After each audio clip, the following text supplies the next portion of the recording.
حضرت امیر خسرو رحمۃ اللہ علیہ کی زندگی کا یہ اعجاز ہے کہ ایک طرف تو اپنے سارے معاصر سلاطین دہلی کے محبوب، ہمدم، ہمراز اور ہم جلیس بنے رہے۔ معز الدین کیقباد جیسا رند اور سرمست سلطان بھی ان کا گرویدہ رہا۔ جلال الدین خلجی جیسا نیک دل فرما روا بھی ان کا فریفتہ تھا۔ علاء الدین خلجی جیسے سخت گیر حکمران کو بھی ان کے بغیر چین نہیں ملتا تھا۔ قطب الدین مبارک شاہ جیسا لاپرواہ اور غیر ذمہ دار سلطان بھی ان کا گرویدہ رہا۔ غیاث الدین تغلق اور محمد بن تغلق جیسے بیدار مغز فرما رواؤں کے درباروں میں بھی ان کو محبوبیت حاصل رہی۔ سلاطین کے درباروں میں اس طرح رہے جیسے بھرے ہوئے دودھ کے پیالے پر گلاب کی پنکھڑیاں رکھی ہوں۔ آپ کے مرشد حضرت خواجہ نظام الدین اولیاء رحمۃ اللہ علیہ کسی حال میں بھی اپنے معاصر سلاطین سے ملنا پسند نہ کرتے۔ حضرت نظام الدین اولیاء کے اس رویے کی وجہ سے سلطان قطب الدین مبارک شاہ خلجی کو ان سے پرخاش بھی پیدا ہو گئی، مگر حضرت امیر خسرو نے شاہی دربار سے منسلک رہنے کے باوجود اپنے مرشد کی غلامی، تابعداری اور اطاعت گزاری میں ایک بے مثال نمونہ پیش کیا۔ ان کے شاہی آقاؤں میں سے کسی کو ان سے یہ شکایت نہیں ہوئی کہ وہ اپنے مرشد کے ادنا غلام اور چاکر کیوں ہیں، اور نہ ان کے مرشد کو یہ گلہ ہوا کہ وہ دربار داری کر کے دنیا سے کیوں ملوث ہوئے۔ وہ اپنے شاہی آقاؤں اور روحانی پیشواؤں کے درمیان بال سے باریک اور تلوار کی دھار سے زیادہ تیز دھار کے پل صراط پر پوری زندگی کامیابی سے چلتے رہے۔ حضرت امیر خسرو شاہی محلوں، شاہی درباروں یا شاہی کیمپوں میں ہوتے تو ان کا دماغ تو ان جگہوں پر ضرور ہوتا، مگر ان کا دل اپنے روحانی مرشد کے خرقہ کلہ میں لٹکا رہتا۔ وہ اپنے شاہی آقاؤں کو اپنی قصیدہ خوانی، مثنوی نگاری، خوشگلوئی، فن موسیقی، بزلہ سنجی اور حاضر جوابی سے خوش کرتے رہتے، مگر اپنے روحانی آقا کے پاس پہنچ جاتے تو کبھی ان کی خدمت میں منقبت کہہ کر اپنی عقیدت و محبت کے پھول نچھاور کرتے، کبھی خلوت میں ان کے ادنا غلام بن کر رہتے، کبھی ان کے ساتھ مجلس سما میں رقص کرتے، کبھی خوش الحان قوال بن کر شراب معرفت کے خم لنڈھاتے، کبھی سوز عشق کا درس حاصل کرتے، کبھی مجلس میں بیٹھ کر ان کے ملفوظات قلم بند کرتے رہتے، کبھی ان کی گرانی طبع کو اپنی محبوبانہ اداؤں سے دور کرنے کی کوشش کرتے۔ سیر الاولیاء کے مصنف کا بیان ہے کہ سلطان المشائخ جب عشاء پڑھ لیتے تو کوٹھے پر جاتے، وہاں کچھ دیر عبادت کرتے، پھر ان کے سونے کے لیے کھاٹ بچھائی جاتی۔ اس وقت کسی کو آنے کی اجازت نہ ہوتی، صرف حضرت امیر خسرو آتے، وہ ان کے سامنے بیٹھ کر ہر قسم کی باتیں اور حکایتیں سناتے۔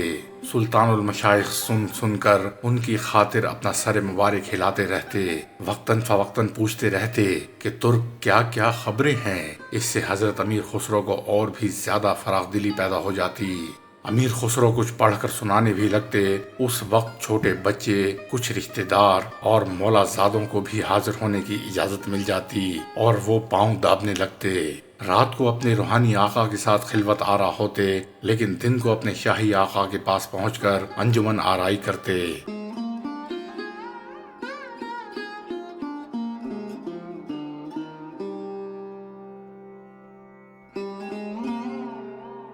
دربار سے منسلک ہونے کے باوجود حضرت امیر خسرو کو اپنے مرشد سے جو قلبی لگاؤ رہا، اس کا اندازہ اس سے ہو سکتا ہے کہ حضرت خواجہ نظام الدین اولیاء رحمۃ اللہ علیہ نے ایک بار ان سے فرمایا کہ میں سب سے تنگ آ جاتا ہوں لیکن تم سے تنگ نہیں آتا۔ دوسری بار اسی بات کو اس طرح فرمایا کہ میں سب سے تنگ آ جاتا ہوں، حتیٰ کہ اپنے آپ سے بھی تنگ آ جاتا ہوں، لیکن خسرو تم سے تنگ نہیں آتا۔ اس روایت کے بعد حضرت امیر خسرو اور حضرت خواجہ نظام الدین اولیاء رحمۃ اللہ علیہ کے صوفیانہ اور عارفانہ تعلقات پر شبہ کرنا چاہیے۔ کچھ ایسے بھی لوگ ہیں جن کا یہ خیال ہے کہ حضرت امیر خسرو صوفی نہ تھے اور نہ حضرت خواجہ ان کو صوفی سمجھتے تھے۔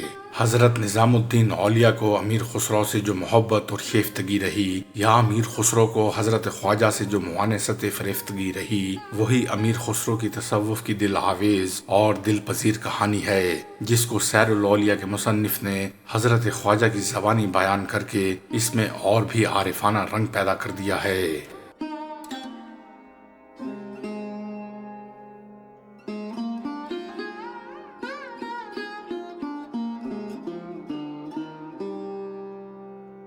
خواجہ نظام الدین اولیاء رحمۃ اللہ علیہ نے فرمایا کہ میں نے خواب میں دیکھا کہ مندہ پل کے پاس شیخ نجیم الدین متوکل کے گھر کے دروازے کے نزدیک بہت صاف پانی بہہ رہا ہے۔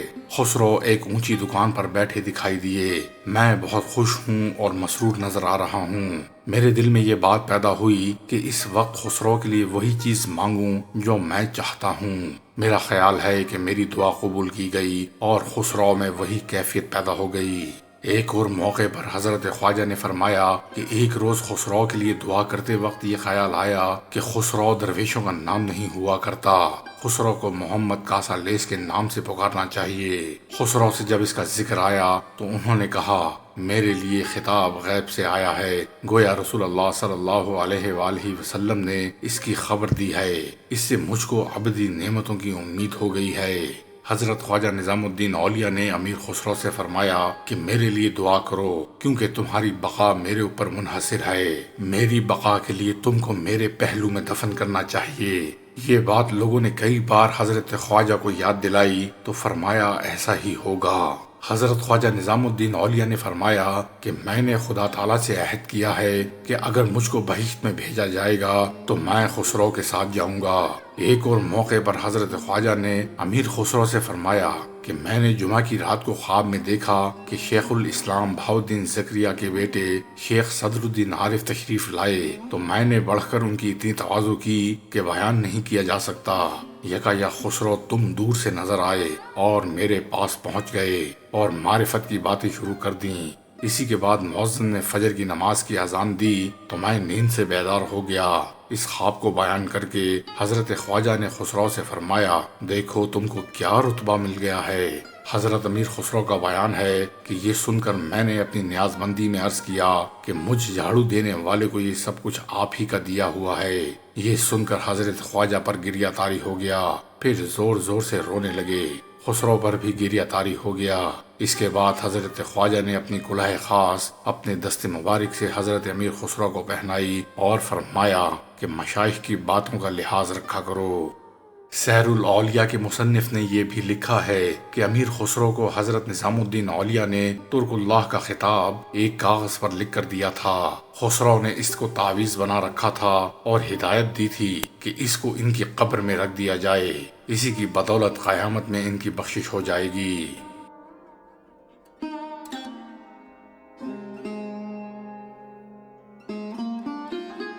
حضرت امیر خسرو ایک فطری شاعر بھی تھے۔ اپنی صغر سنی ہی میں اساتذہ فن کی اتباع کے شعر کہنے شروع کر دیے۔ جو کچھ منظوم کرتے حضرت خواجہ کی خدمت میں پیش کرتے۔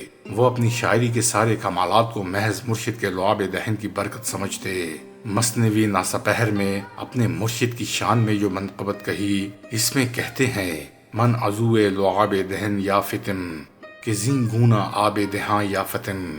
ایک روز حضرت نظام الدین اولیاء نے امیر خسرو سے کہا کہ معشوقوں کے زلف و خال کے ساتھ اصفہان کے شعراء کے طرز میں عشق انگیز کلام کہا کرو۔ امیر خسرو نے انہی دل آویز صفات کے ساتھ اپنا کلام کہنا شروع کیا اور اس کو انتہائی کمال تک پہنچا دیا۔ ایک بار حضرت امیر خسرو نے حضرت خواجہ کی مدح میں ایک منقبت کہی اور جب یہ منقبت حضرت نظام الدین اولیاء کو سنائی تو حضرت خواجہ نے فرمایا، کیا صلہ چاہتے ہو؟ امیر خسرو نے جواب دیا، کلام میں شیرینی۔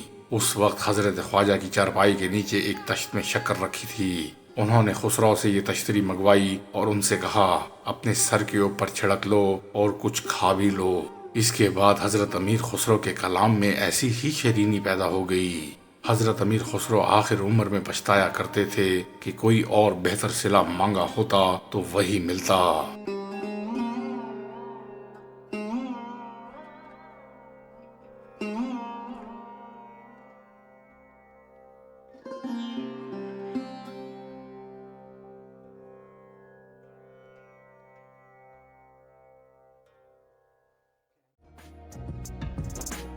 معزز ویورز اور سبسکرائبرز کو کتاب دوستی ناتمام کا سلام سلام سلام۔